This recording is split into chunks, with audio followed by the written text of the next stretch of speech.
कालका रिपोर्टर मसूद अहमद सेतो की रिपोर्ट मुताबिक रात देर से कलोड़ा बिरादरी जा सवें मानू हालानी प्रेस क्लब पहुंची संदन मथा कूड़ा इल्ज़ाम ऐं ब्लैकमेल कंदड़नि ख़िलाफ़ एहतजाज कंदे रोशन कलोड़ो, बशीर अहमद, गुलाम मुस्तफ़ा, वहाब यासीन ऐं आलम कलोड़ो ऐं ॿियनि चयो त असां मथां सोलंकी बिरादरीअ जे माण्हुनि छोकिरे सां बदफ़ैली करण जो बेगुनाह कूड़ो इल्ज़ाम लगायो। अहिड़े इल्ज़ाम जी मेडिकल रिपोर्ट कराई वञे जॾहिं त असां इरशाद सोलंकी खे बनीअ ते लॻल सोलर कन्वेंटर ऐं प्लेटूं चोरी कंदे पकड़ियो आहे, जंहिं ते सोलंकी बिरादरीअ सां मुंहमारी थी पई, जंहिंमें असांजो छोकिरो बि ज़ख़्मी थी पियो। जंहिंखां पोइ सोलंकी बिरादरी पारां कूड़ो ड्रामो करे असांखे ब्लैकमेल कयो पियो वञे।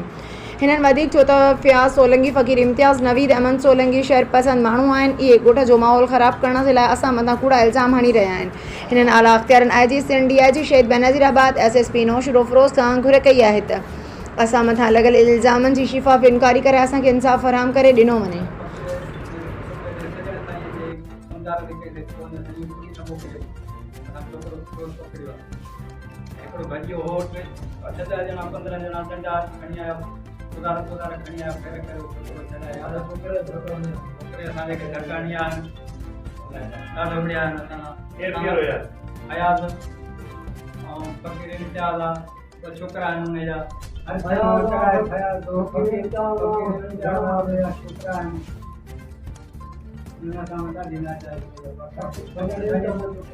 माना तव्हां कंहिं बि हुन सां बदफ़ैली न कई आहे, बाक़ी हू तव्हां वटि चोरी करणु आयो।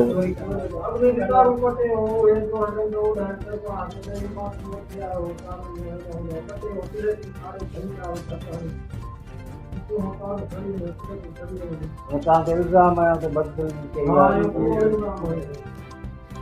सचाई न आहे।